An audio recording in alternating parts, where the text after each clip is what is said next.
Man love language ఎలా ఉంటుందంటే action form లో ఉంటుంది.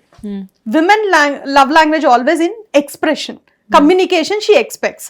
కానీ ఎప్పుడు ఈ మ్యాన్కి అది చెప్పినా కూడా నేను చేశాను కదా, నీకు కావాల్సినవన్నీ ఇచ్చాను కదా, హీ టాక్స్ లైక్ దిస్. ఇది ఒక్కటే ఆల్టర్ చేసుకుని చేసినా ఇచ్చినా express in communication, in language that makes her feel lot of pleasure, happiness, and she feels it.